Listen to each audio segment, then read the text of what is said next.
Welcome to the ASQ Podcast, where life transitions become your greatest teachers. Today's episode invites you into a powerful conversation with Dr. G. Rex Kruhly, founder of Death Healing and pioneer of quantum energy healing. With over 5 decades of experience in martial arts, meditation, and spiritual practice, Dr. G brings a rare depth of wisdom rooted in both ancient traditions and modern quantum science. If you've ever felt that conventional tools weren't enough, or that there was something deeper holding you back from your fullest potential, this conversation will challenge your perceptions and ignite your curiosity. Stay tuned.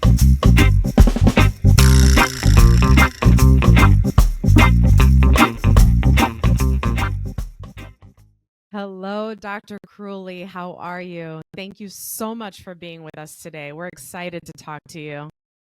Ditto. How are you doing? I'm very happy to be here. I feel great. It's a nice morning in Thailand. How hot is it in Thailand? I don't know how to do that. I'm from Canada, so I don't know how to do their.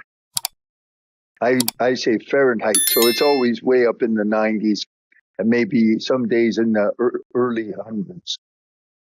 Wow. It's hot. And humid. It's a moist heat. Yeah, very, very humid. So like Jesse said, thank you so much for being here. And we traditionally start our conversations with this question: where were you pitched? Okay, so I'm on the earth specifically. I was born specifically to do my mission. And I knew what my mission was by the age of 3. The mission was very, very clear.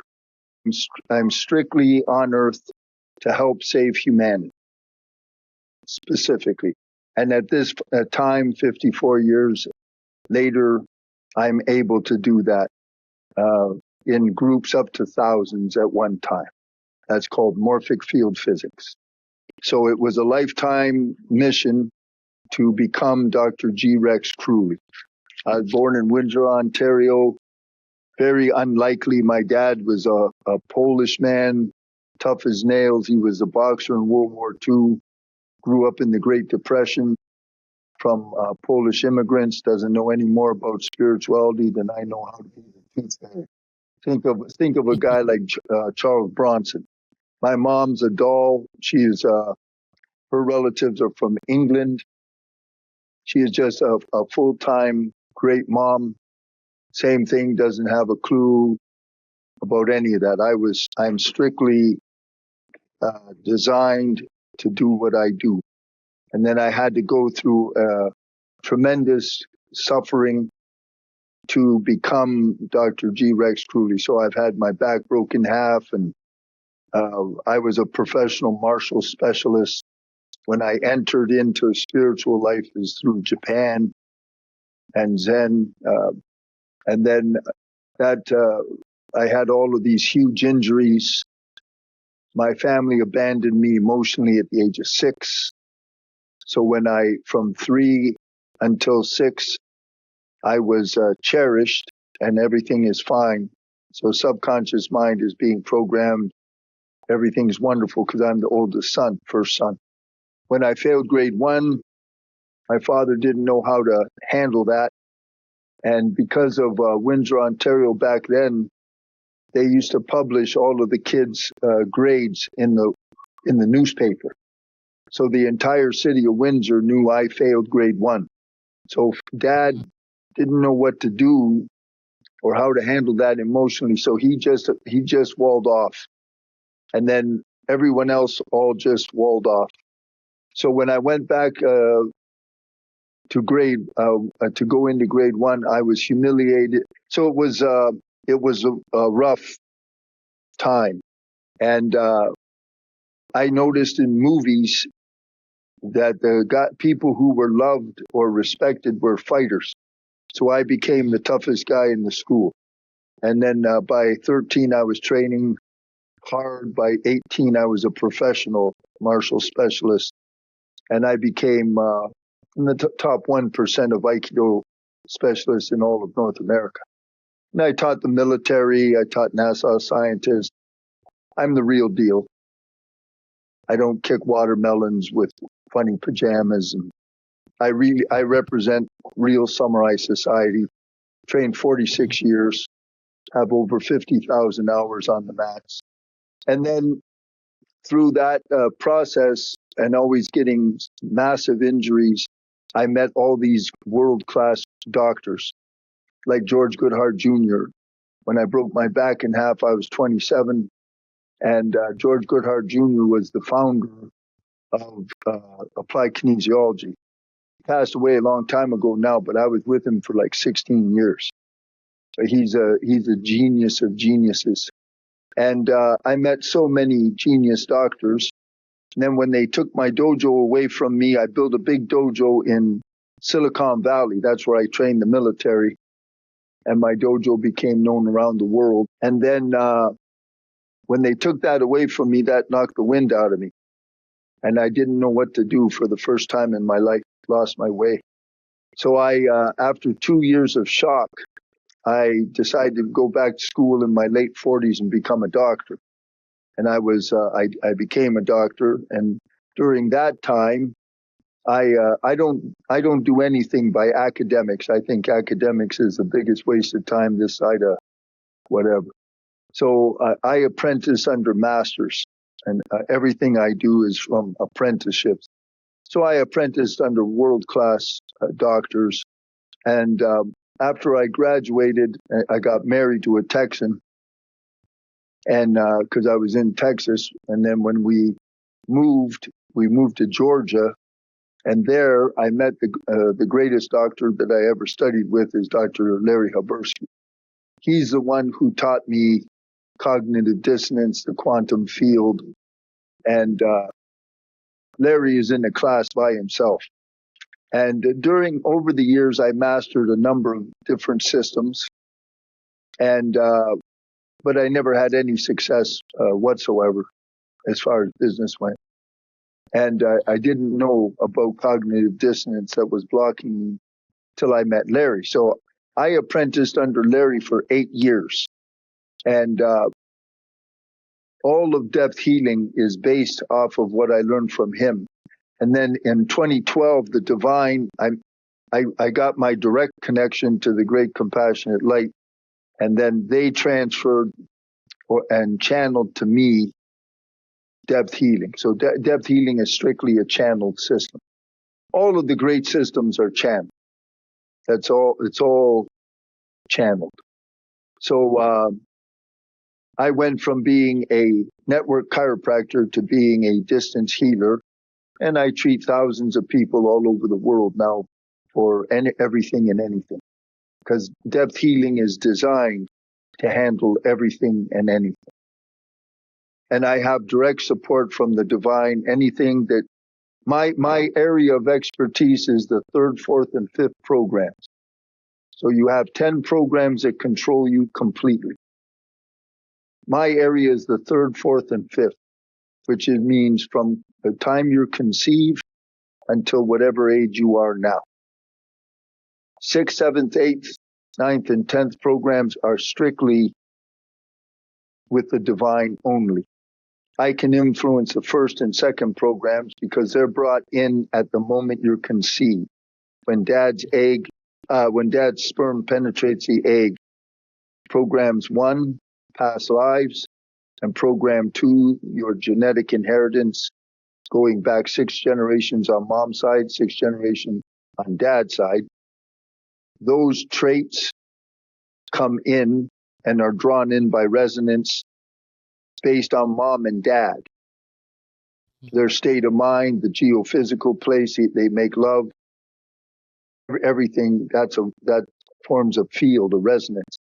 So that draws from mom and dad, good and bad.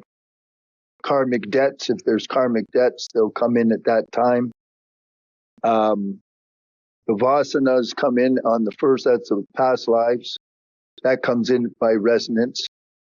And then once you're conceived, your personal subconscious mind starts its downloading process.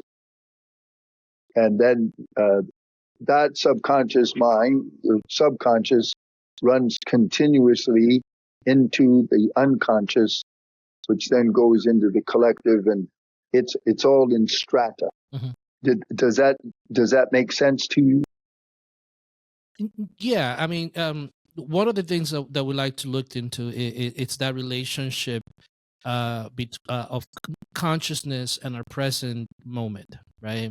And you mentioned quite a few good points about where we interact, how we interact, the type of mind frame that we bring into the actions that we take, how that has consequences in the future and in the offerings that we have. So one of the things that I wanted to ask you a little bit more about is about the presence awareness of consciousness and how that affects our lives, and then consequently how it affects everything around us. Can you expand a little bit more on that? Yeah, because I'll be happy to, because that's everything. That's everything. So it really is, yeah. Yeah, it is. So it's a big question. Let me try to give the foundation so you have a framework to understand it. So and this is all cutting edge neuroscience. So I'm not talking through. I only represent cutting edge neuroscience. So what happens is, from the time you're conceived until the age of 7, the frontal cortex that thinks, where the thinking brain is, I call it the educated brain, it is not active. The subconscious mind is the only thing active. Why? We're designed to survive. So the subconscious is recording at a rate of 40 million bits of information per second, 24/7. So all through the womb, the birthing process, and the first 6 hours after you're born, which are very critical, that's the third program. And the subconscious mind was drawing in information from mom and dad and everything around at 40 million bits of information per second. So it's like a vacuum cleaner. Now, after you're born and the first 6 hours passes, you go into the fourth program. And that's ages 1, 2, 3, 4, 5 till the end of age 6. And it's still recording at 40 million bits. So if you do the math, by the time your frontal cortex activates to make decisions and to be educated socially, you have approximately 10 quadrillion bits of information as software. And none of that information belongs to you. It has nothing to do with you at all. It's strictly the environment, mom, dad, the television, the dog, the cat, smells, taste, touch, sounds, everything is there. And then when the frontal cortex activates, you start to make decisions, but anything you make is only run through the 10 quadrillion bits of information.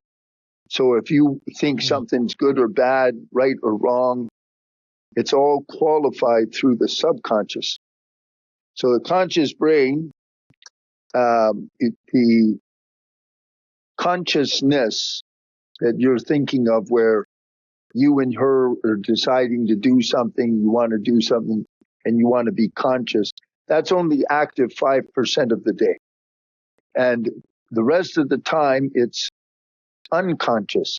But the unconscious doesn't belong to us. So it's all this software programs running on automatic. So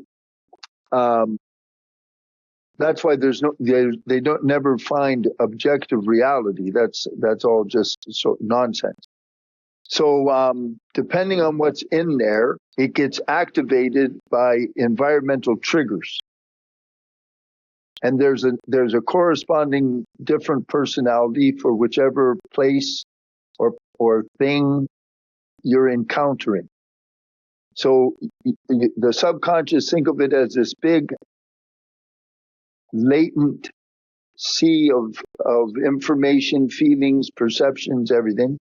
And as your eyes, you have 10 million sensory receptors for your eyes.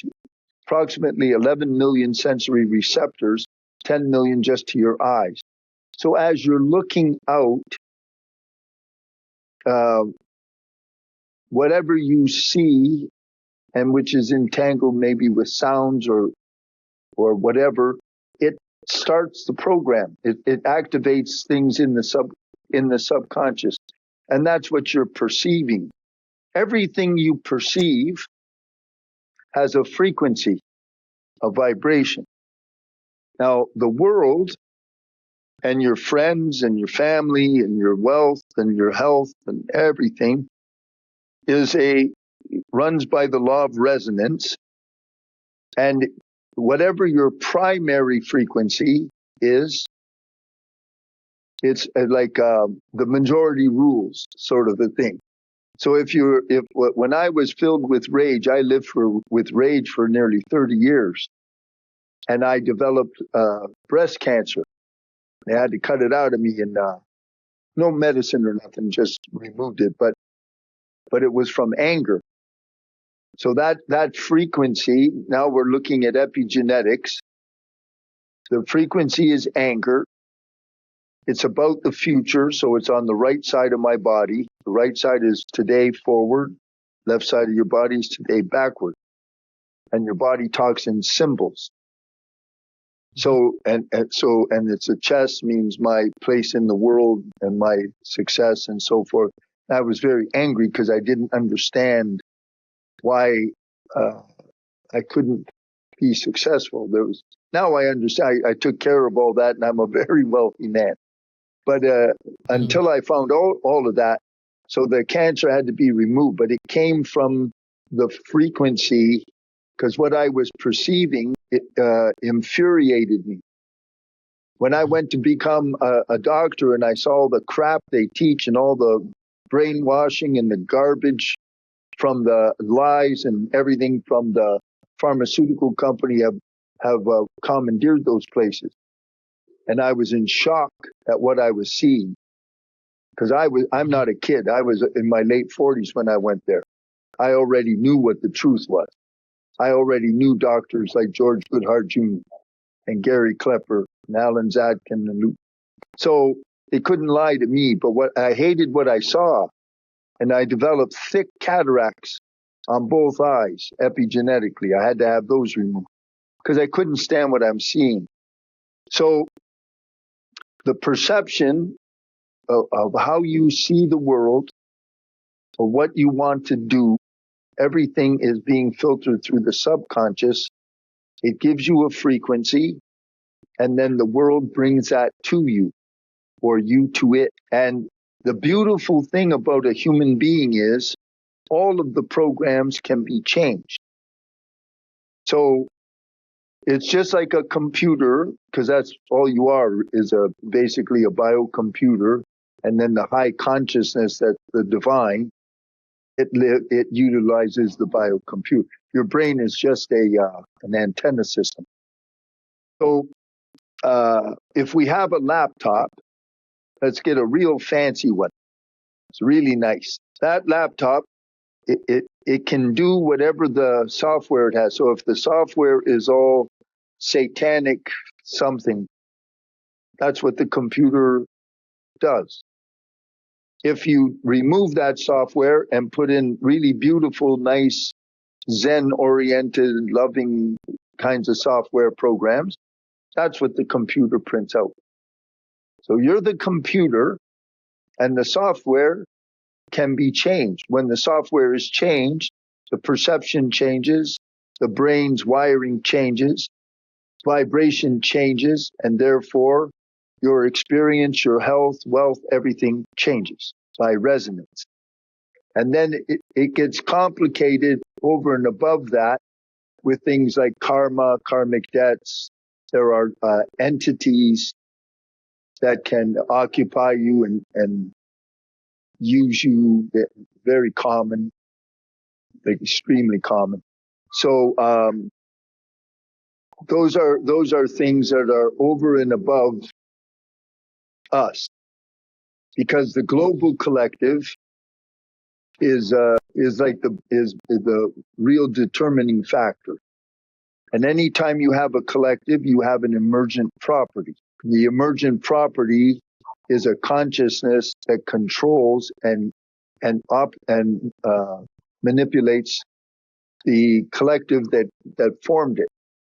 A good example of that is termites. If you take a bunch of termites and throw them on the table and watch them, they're not remarkable at all. But when you take a couple million or billion of them together, the collective consciousness that their numbers create allows them to make the most sophisticated architecture known in the natural world. Even today, our scientists are dumbfounded by the architecture in a termite nest. That's from the collective consciousness. Your body's temple, your body's consciousness. Bruce Lipton, Dr. Lipton, is the best quantum biologist that I'm aware of in the world. I've followed his work for over 30 years. He explains it by the collective consciousness as an emergent property by the cell membrane surface area, because that's the brain of the cell, is the surface area. So if you have one single cell, it can't do much.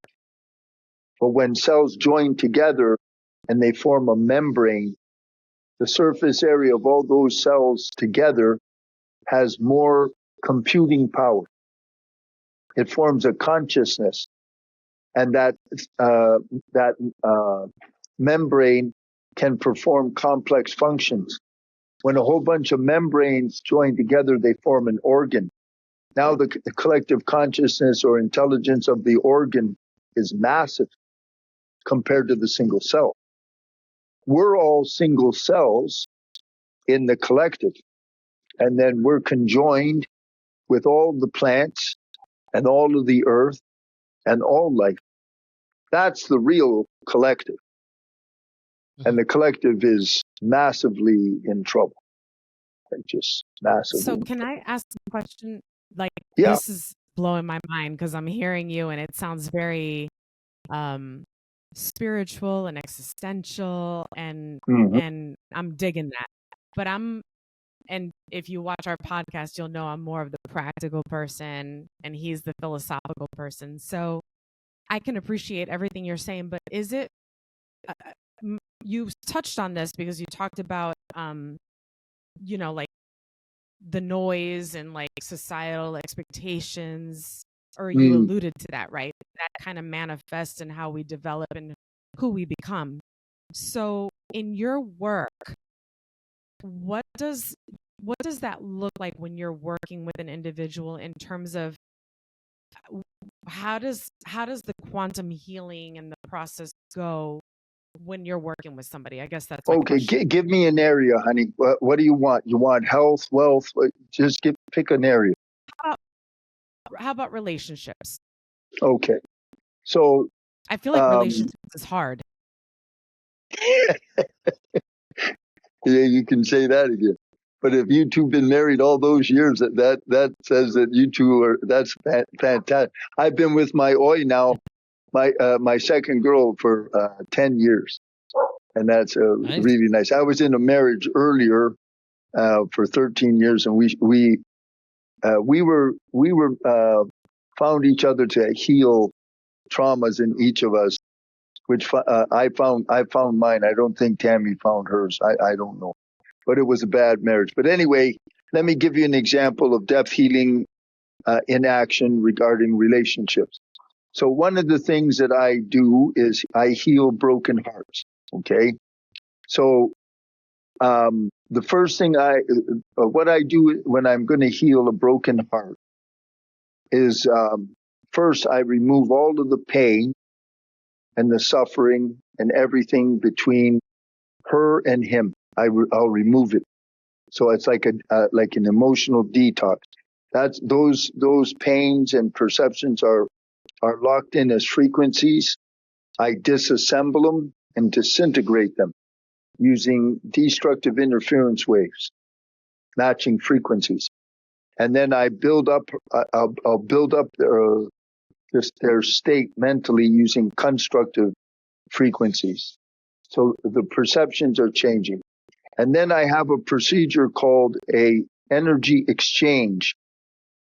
And I take her and him, whoever the client is, I'm operating through, let's say it's her.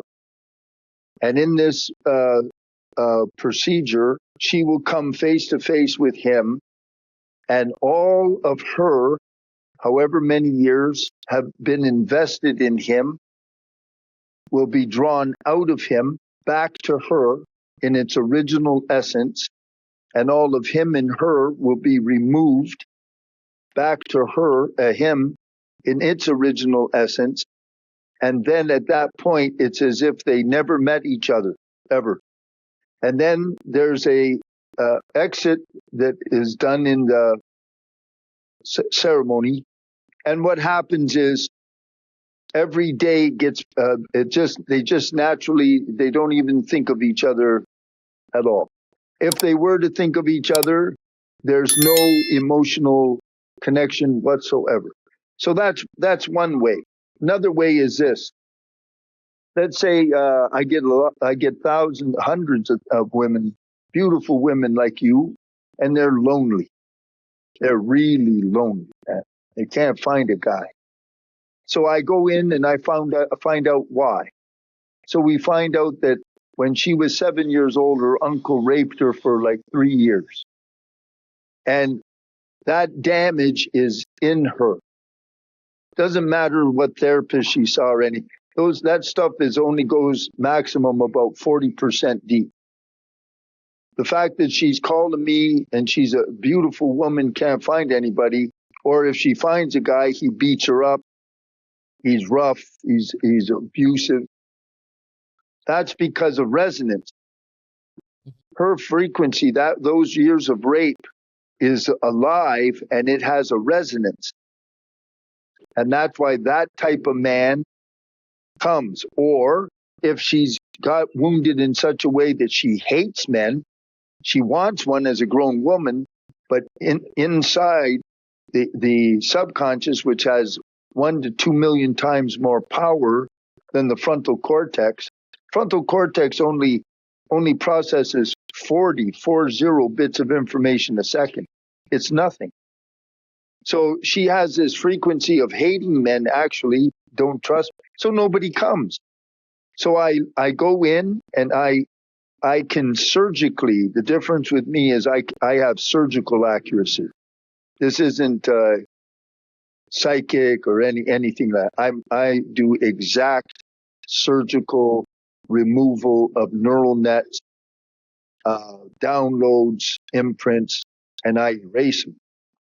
And what I do is I go down to the very first original download, the foundational download, wherever it is. It might be in the womb. And it started there, building a distrust of men.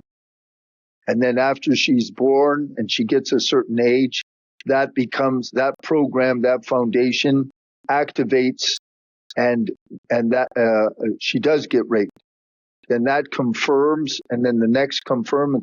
So what I do is I go to the original, I disassemble and erase all of them until she's past the age of 7. Now the foundation in her subconscious for the problem she has now is gone.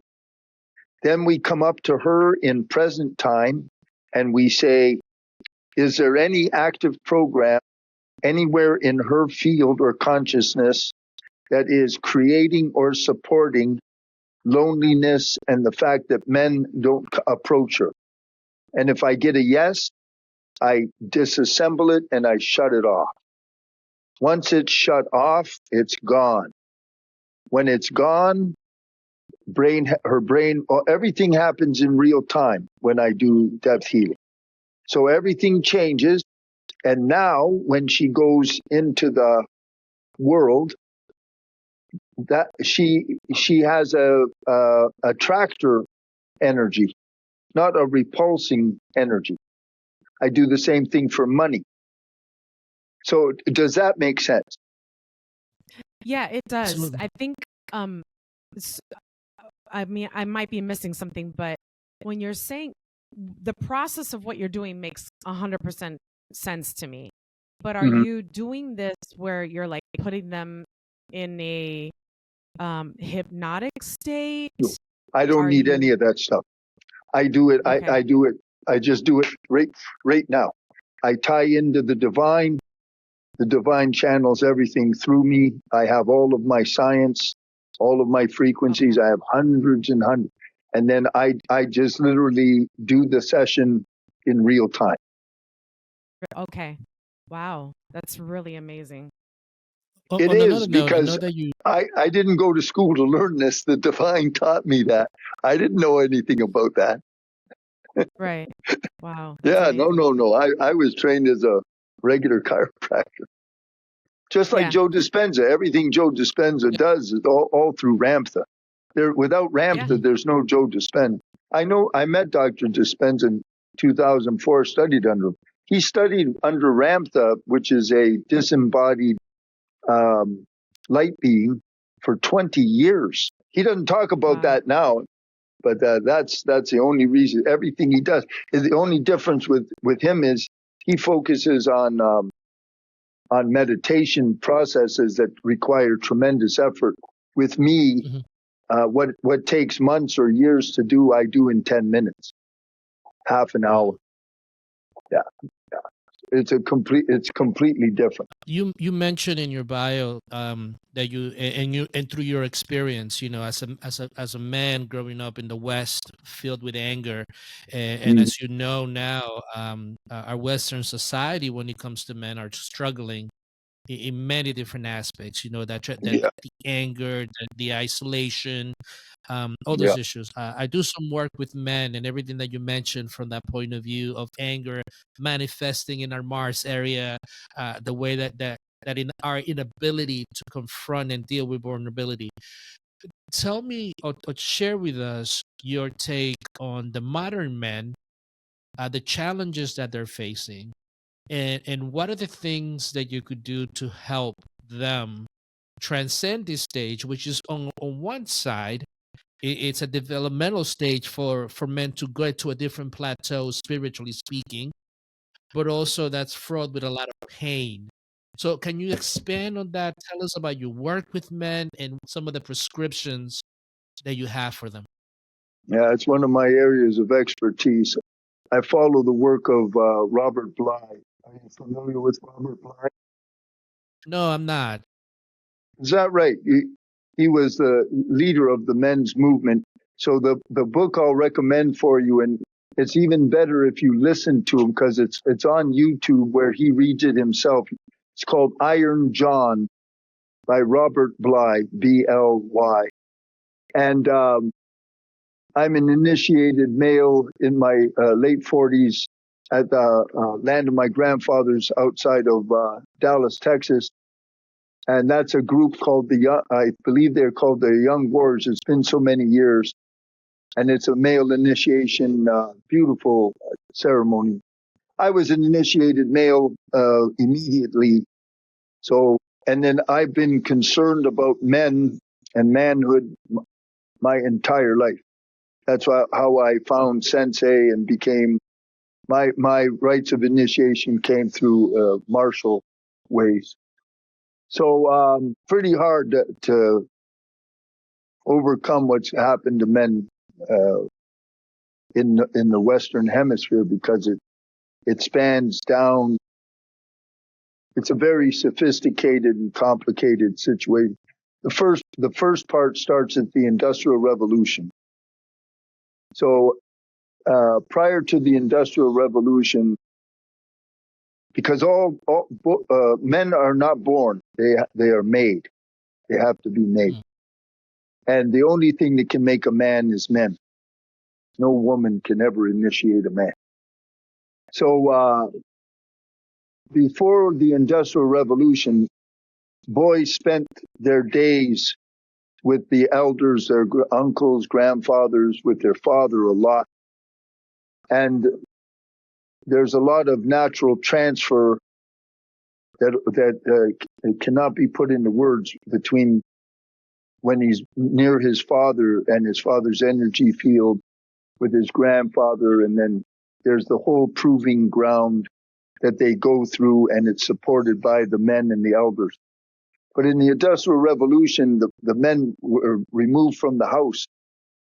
They're gone all day. And the boys don't see their dad.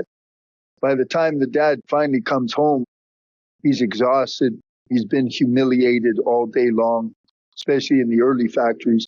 I worked for 10 years for Ford's when I was a young buck to afford my training. And it's a humiliation. So the father comes home, and very little time left for his son and daughter, of course, but especially for the son. And it starts there.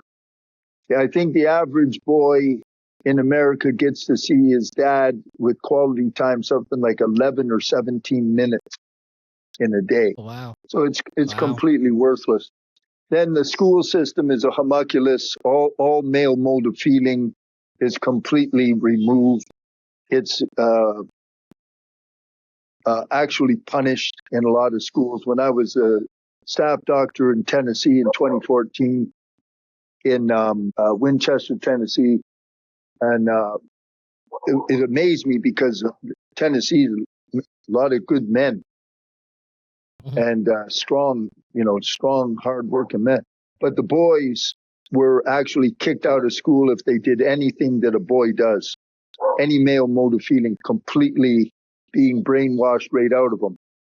And then they're making the white males extinct, will be extinct in no time flat. Sperm count is almost at extinction level now.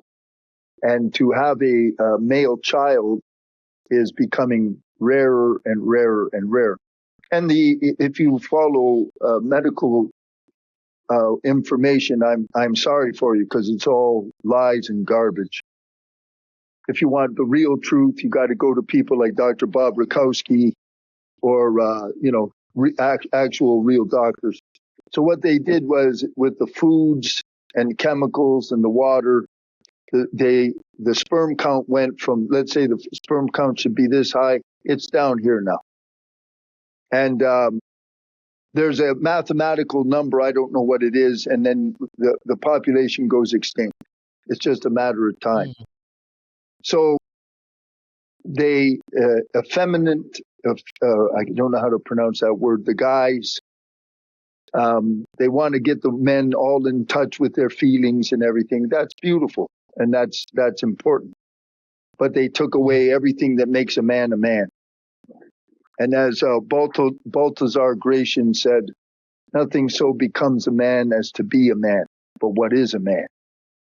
You have to have a clean break with mom at the time of a male initiation, which all cultures used to have. Some of the old cultures still do. And the boy enters the man's world. And in the man, when he goes through a male initiation rite, there's almost always a wound of some kind, either physical or emotional. There's something that has to be tough and hard. Otherwise, he's a gutless wonder. So what happens is when I see all these guys, they got all kinds of education. They go down to the gym and they got their muscles and they cover themselves in tattoos and anything else they can think of, or they buy a big car or whatever. And none of it means a damn thing because they never really broke with mom. So when they get up into adult life and a woman like your wife here wants to meet a man, what she meets is a mama's boy that needs a mother and a big sister because he doesn't know how to take on the world. He doesn't know how to protect her, how to handle responsibility, how to have some guts, how to walk like the old days where you go off into the woods and there's no trail. You make the trail. That's what I did in 1991. I left Windsor, Ontario, where I was born and raised, and I moved clear across the United States and started a new life there. And that's where I built the dojo. And when I came here to Thailand, I don't know anybody. I don't speak the language, never have, never will. Can't understand it at all. And I built this business. It's a man's prerogative to take on challenge, take care of his wife. He's supposed to take care of her, not her take care of him. It's nice if she take care of him, but he needs to get off his butt and work and take it on and handle it. That's what it means to be a man and to protect his family. So they are not being trained for that. They don't have any support system.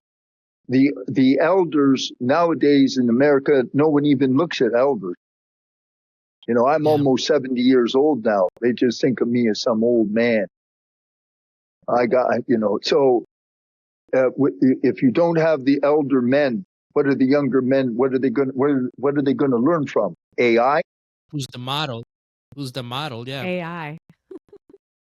Yeah. Or from some lady. When I was teaching martial art in Silicon Valley, I better not get into this because I'll talk too rough. But anyhow, when you're a man, you don't go to a little girl to learn how to fight. That's just sheer nonsense. And back in San Francisco, I actually put an offer in the newspaper. Any lady that thinks she can take me on, go ahead and come on down here. Nobody ever came. Anyhow, that being said, the problem is that it's in the actual food substances. The sperm count is being wiped out. So testosterone's way down. That affects their moods, strength, vitality, everything. There's no role models. They look at the movies. They make me sick to my stomach. There's brainwashing nonstop in the music, subliminal. If you understand what cognitive warfare is, do you understand cognitive warfare? Of course. Yeah. Okay. Yeah. So I just found I'm doing a collective tomorrow on adversity mindset, and I found an ad on Instagram showing cognitive warfare. So what they show is this celebrity man's face, and he looks real tough and he looks really strong and macho. And the writing says, as I get older, all I want to do is go home and do nothing and just sit. And they make it look like a virtue. So it's cognitive warfare. It's because they're getting ready for AI, which will obliterate everything. So they want you to, because you won't have a job, so they want you to just go home and be a docile nothing. And they use the image, which confuses the message. Or you'll see satanic images with a virtuous line, and they confuse, and it just goes right into the subconscious. Everything is all preset. So the men are, it makes me so sad, but it just, they don't have a support system. This question. No, absolutely. There's two things that I wanted to ask. Number one, how do we, let me take that back. You mentioned something that is so true about our ancient cultures in which a man had to go out and go find their own path. This is Arthur's legend. You can't walk behind somebody else's path. You got to pick your own path, which is something that is happening right now. We are all being driven to a singularity that I think that is going to be damaging to our race overall, right? So how, as a man, do I guard my subconscious? Because again, my subconscious is just taking all this stuff in. How do I protect my subconscious from taking all this feedback in that could stop me from evolving, that could stop me from finding my adventure, that stop me from finding truly my essence and living it? Okay, so first and foremost, if you're a man, I don't care what age you are, always look for and find a great mentor, a real man that inspires you.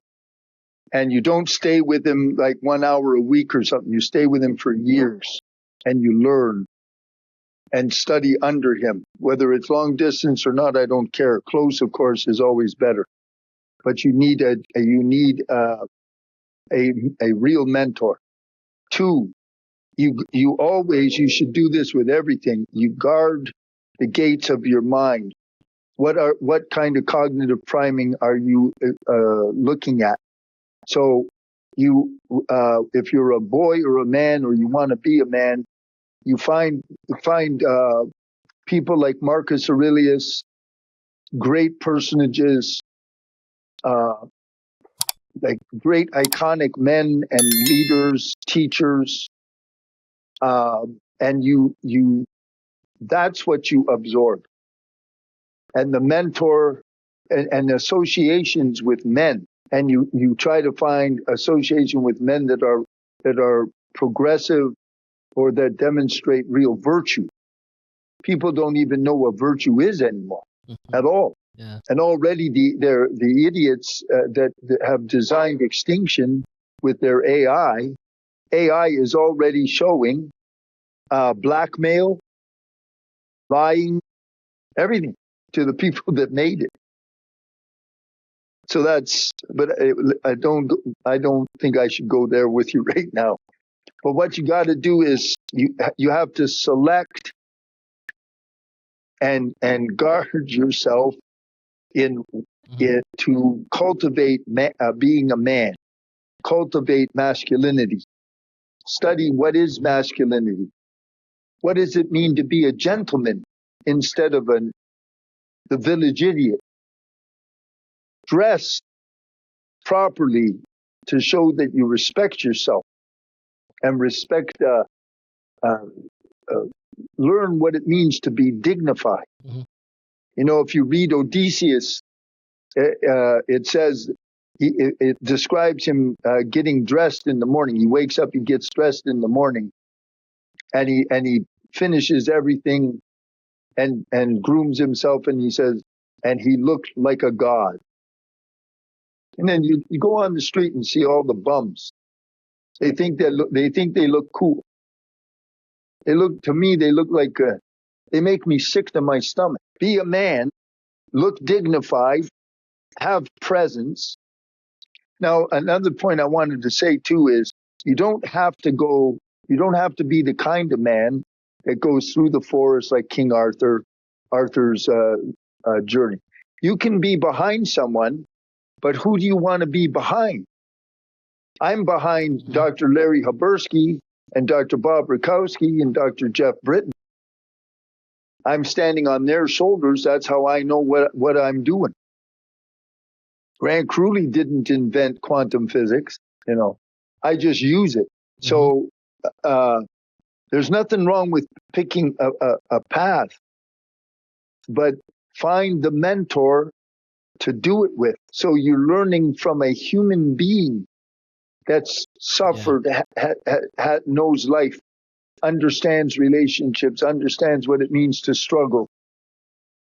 That's why I'm a good doctor, because I've suffered everything, you name it. I just got through 2024.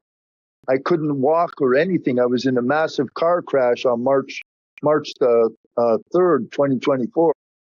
And only now I can sit in this chair without being on massive pain meds, and I can straighten my back and look normal.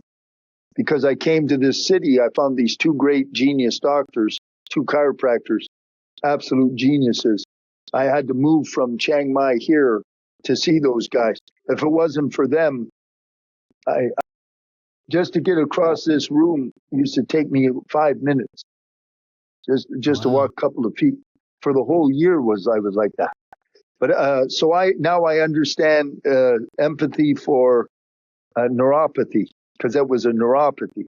I never had neuropathy before, and it's the most horrible pain I ever experienced in my life. But anyhow, I think I'm rambling. These are charged subjects for me. I was just gonna say, Yes. you have this amazing background. You have a lot of knowledge. You bring a lot to the table. I feel like we could talk for another hour, but unfortunately, we don't have that. Maybe on another episode. But one thing I do I'd be happy to come back. Oh, Absolutely. we would love to have you back. But you come from this amazing background. What sort of special projects or things do you see on the horizon for you? Like, what do you got going on now? Well, or in the foreseeable future? So what I have going on is for people, because I only live. I'm strictly only here to serve. That's what I do. So every month I do 2 collectives, but there's a collective tomorrow morning.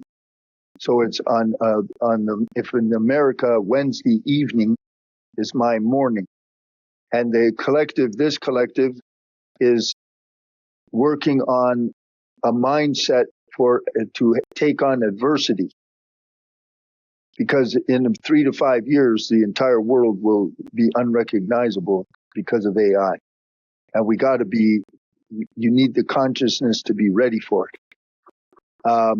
So I do 2 collectives, and the collectives are a progressive that goes through the whole year, so that by the end of every year, anyone that attends those is in vastly greater health, emotional and mental level, perception. Everything is up.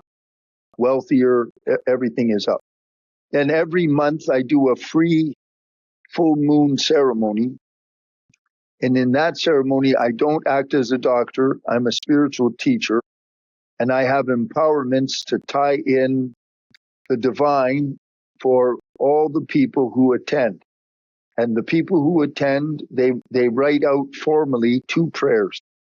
1 prayer for what they need from God for themselves, and 1 prayer to help heal the world. And then I act as the conduit, because all I don't have any power or anything. I'm strictly a channel. Everything I do as a doctor, I'm strictly a relay station. I have empowerments through Tibet, through India, and through Japan. And that's how I'm able to do that without it hurting me. And so that's free. And this one full moon is the end of this week. So Thursday night, they can just tie in. You go to my website, depthhealing.org, and you'll see the link, and you just click it and you're there. And as long as the moon is full, the power of my full moon savas is enormous, and the divine will answer their prayers. So it's very important to not throw away the prayer, to keep the prayer. And as long as the moon is full, if you watch it on YouTube, because they're on my Depth Healing YouTube, while the moon is full, the full moon Seva ceremony has power, as long as you do it in a sacred way. And then for my own projects, because I can do morphic field physics, I can affect the consciousness of people groups up to 21,000 people at one time. So let's say I have a big collective, like the size of a football field, and I want to remove the fear of failure from all of them. I can do that in 1 hour. So because remember I told you they have an emergent property. The emergent property is like the Google Cloud, and all the people are like laptops. So if you think of a toroidal field, laptops can upload and download from the cloud. When I do morphic field physics with collectives, I operate in the cloud, and the result feeds down to each of the people. The beauty is every person contains 10 quadrillion bits of information in their software. If I have 100 people, I have 100 times 10 quadrillion bits of information to look at that individual question in the field. So the fear of failure to a person born in the Amazon Delta is different than fear of failure to a kid born in Manhattan, New York. Understand? Right. So what happens when I have a collective, I can make a horizontal sweep. When I do a private, I do a vertical dive. So what I want in the future, because that's why I was born, is to, that was always the vision. I want to do more collective work. Absolutely. Like, for instance, first responders. Okay. You know, if I imagine first responders, because Kali Yuga is ending, that's why there's so many geophysical calamities. And then the wars are primed. They're using energy-directed weaponry. That's how they burned down all the housing in California and wiped out Hawaii. That's all energy-directed weaponry. So first responders, they face a lot. What I can do with morphic field physics is take a team and make them operate more coherently, better, more efficiently. I can do that with sports teams in real time and change the way they're playing. I've already proved all of this to many specialized groups. So I as long as I'm helping, that's why I'm here. And the world needs help. And you see, collectives, every time you have a collective, then you have power. And the universe only knows one word: okay. So if everyone in the world wants war, or the majority wants war, the universe says okay. If everyone wants peace, or the universe says okay.